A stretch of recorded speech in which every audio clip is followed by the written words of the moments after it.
What's really scary is this. I'm 37. I grew up on a council estate. I was broke for most of my life. I made all my money myself. And even I have disdain for the poor. Because I look at them and go, you didn't try at all. I did it. With all of the pain I went through and all the problems I had, while also fighting and becoming a kickboxing world champion, I still managed to do it. You started at a higher bracket than me. You started from a middle income home. Your dad was, you had food. I didn't have food and I was a world champion. How did you fail so massively? And I look at them and just think of them as, you're an idiot. And if I feel that, imagine how the elites look at us. Imagine you're born into a lineage, a bloodline that's been in charge of the banks forever. Imagine how you view poor people. You think you give a shit whether they live or die? I'm talking about someone who's only been rich for 10 years. And when someone comes and complains to me about being broke, I'm like, oh, you're a dummy, you didn't try. So imagine you were born filthy rich and your family's always been rich. And you're told about how your family's always controlled everything because you're smarter than everybody else. Imagine how much disdain the elites truly have to the common man. Most men are walking through life and they don't realize that it's constant competition. I was driving here, even as I was driving here, I was looking out the window and I was looking at all these people just walking around. One of them had a fucking croissant. One of them was dressed like a dickhead because it's London. He thinks he fucking looks cool. He's like a fucking moron. We've all seen them. Yeah, moron. Some of the dude just talking shit on the phone. Some other guy with headphones in, waiting to be fucking murdered, wouldn't even hear it coming. And all these NPCs, I'm just looking at them going, do they realize they're in endless, constant competition? Every single pound they want, someone else wants. Every single girl they want, someone else wants. There are people like me out here. I will destroy, you could get all 30 of them in a room and I will sit by myself and absolutely annihilate them in any single metric. And they're just sitting there just fucking floundering and wandering through life unaware of how competitive the world is. Well, and whinging how unfair it is. And how unfair it is. And this is my point. If the world is truly that competitive, you do not have time to be depressed because it's a non-competitive mind state. You say to yourselves, you know what? I'm reading all this shit on Twitter about drop shipping. Will it make money? Will it not? I don't know. But you know what? This weekend, I'm going to start a drop shipping company. If you actually say it, and then you're like, okay, well, I've said it now, so I have to do it. Saturday comes around. Even if you don't want to do it, even if you're not in the mood, whatever. But because you found the motivation to previously say it, and you're not the kind of guy who lies to himself, you're not a coward. Like, I'm not full of shit. I mean what I said. By the end of the play Saturday, you might have a dropshipping company, or you'll at least know more, or you'll at least look into it. You might be making $100 a day, who knows? It might change your life. So all you have to do is find the motivation to say things. I say to Tristan, yeah, I'm gonna train 5 hours.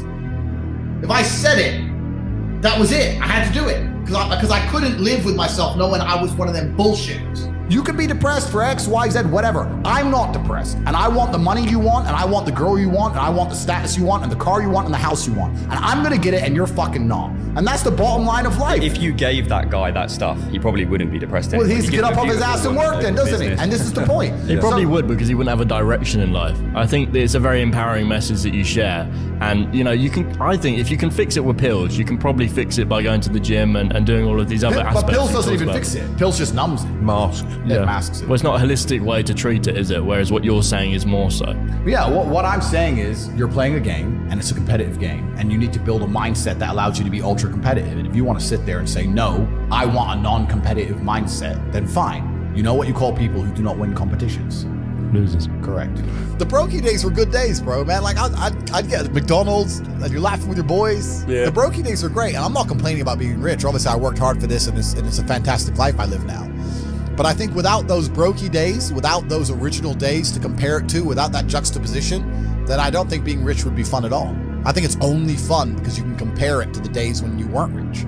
That's the only thing that makes it fun. The only thing that makes a $10,000 steak fun is that you can laugh saying how you never had 10 grand in your bank till you were 27 years old. Yeah. Like otherwise it's boring. Otherwise okay, steak. And I think if you're born with too much money, that you'll never truly be happy. I think you need the brokey days. They're the best days. Whenever somebody gives you their opinion on anything, listen to the opinion and then stop and look at who told it to you. Because you never want to adopt the thinking of somebody who you don't want to be. Because their thinking made them. So whatever they believe in their mind is why they are the person they are. So if somebody sits and says to you, you should be more humble, I sit and think, okay, this is how my brain works. He believes I should be more humble. That's how his mind operates. The closer my mind operates to his mind, the more likely I am to be like him. Who is he? And I'll look at the person who said that to me and say, no, thank you. No, sir. I refuse. Being humble, is that how you got to where you are? Is that how you got? No. You keep humble. I'll keep winning. You can give. Because most people who talk about humble, all they really want is to not be reminded of how they have failed. They don't want me to make it clear to them that they've failed.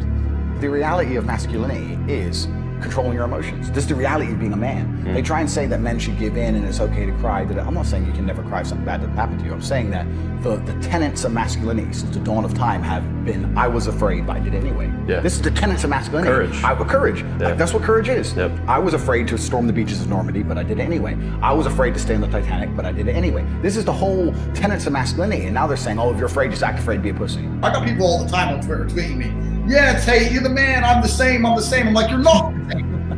I know that if I were to come up to you and say, all right, we're gonna do this now, you'd have some excuse.